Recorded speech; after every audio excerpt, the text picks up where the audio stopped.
All right, now that we've finished going through the Maamar once, I'm going to go back through it and try to write up an outline of all the main points. I'm going to be keeping my eye out to find any sort of recurring themes, parallels between similar ideas that are being expressed in different layers or levels.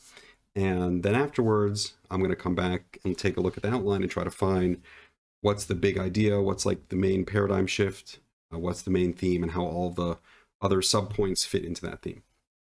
So I'm going to get started and I'll share what I come up with.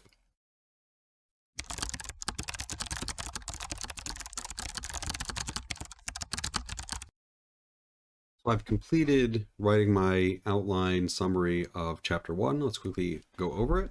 And so chapter 1, we start off with 4 questions. First one, it's based on the pasuk VeHaeir Eineinu, the prayer, where we ask God to enlighten our eyes in the Torah. The question is, why would it be something that has to do with our eyes? Torah is something we understand, not something that we see. Question number 2, why do we ask that we should attach our heart should be attached to the mitzvahs? Mitzvah is something that we do, not something that we feel. Question number 3, what is the idea of uniting our hearts, VeHaeir Eineinu, and why does that lead to the rest of the promises in the prayer of and what's this idea of this ultimate goal that we retain, which is Olam Vad, and what's that whole progression? And already here from the questions, you can see the kind of premise that he wants us to flip. He wants us to come to recognize that Torah is not really intellectual. It's really about something that we have to see and experience directly. That mitzvahs are not just about something that we do. It's something that we have to feel the inner kavanah and connect to. And we have to achieve this in a way of Olam Vad. We have to understand what that means of bringing God's unity into the world. So, like, we're going to get to that through the Maamar, but these are the questions now. And then the last question that kind of introduces the answer is, it says that Tshuva brings healing to the world. Why would it be healing the world? Isn't it people that need healing? And so we start by answering the 4th question, and we say the world is the idea of concealment. The Olam comes from the expression of Helem, and therefore we need to heal, correct, or remove that concealment. We say that this is brought about by man, and we say that both man and Torah are both called candles, and based on the Medrash, we see that they're actually interdependent. Like we'll see later, they're intertwined, like a Havdalah candle where they're twisted together, because each one guards the other. And if without the each one guarding each other, then they'll extinguish the other. So they're really one candle. And then we talk about physically, the idea that a candle is something that brightens darkness. So too spiritually, Torah and the soul is something that brightens spiritual darkness.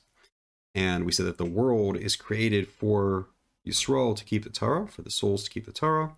And I'm not sure why he brings all of those verses there to prove that. It could be that he's showing from both directions that Yisrael is there for the Torah and the Torah is there for Yisrael, and they're really completely intertwined.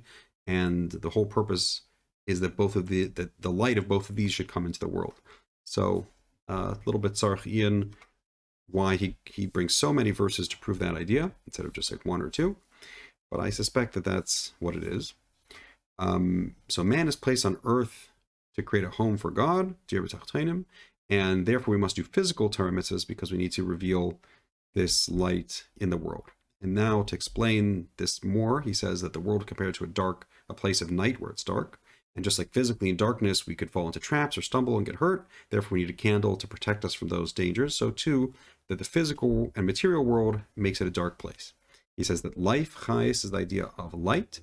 And the physical things, gashmias, is something that covers over and conceals that truth, like the body covers the soul. But ultimately, we still know it's true. We recognize that our main life is from our soul, but we feel that our body is, more in the forefront of our awareness. And then he says materialism is something that's more coarse and then actually presents something that's a lie, that's false, as a truth. And what's the lie that the chumriest things present to us? It's the idea that they just exist on their own, because the truth is that nothing can create itself. Everything is coming from this godly power. And this is a general rule, a general concept that's important to understand, that only a transcendent kind of abstract source, which is an ayin, can create something that's a yesh. Anything, the idea of being able to have one thing that's a yesh create something else that's another yesh, that's a false thing, because anything that's limited that way doesn't have creativity, creative ability.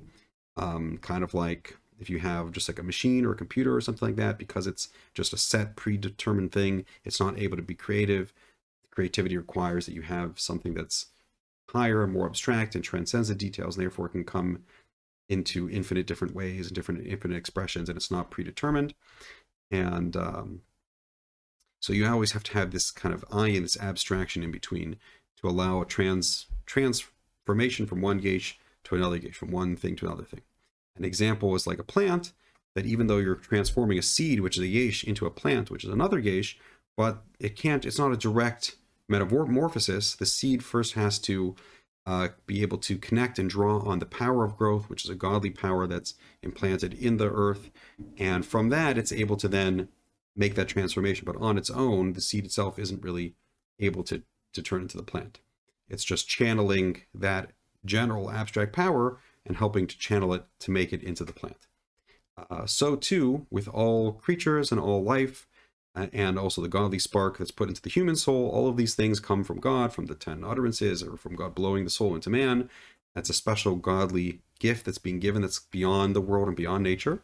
But the physical body hides that. It makes it just look like it's a physical biological process. And even though there is a physical biological process to our life, but it's really something that's beyond that, that's just living within our body and being expressed through the body. And so that's Gashmi is something that makes that hard to see, that hides that. But Churmius, material things, like a material object, makes it look like it just is, it just exists, when you just look at the raw materials of things.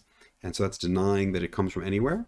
And similarly, when a person's body becomes very materialistic, or our society is kind of becoming that way, then they look at things with this, they actually call it materialism, that they look at it as just, no, there's only physical objects and there's no real idea of consciousness or life at all. It's just atoms moving around and hitting each other.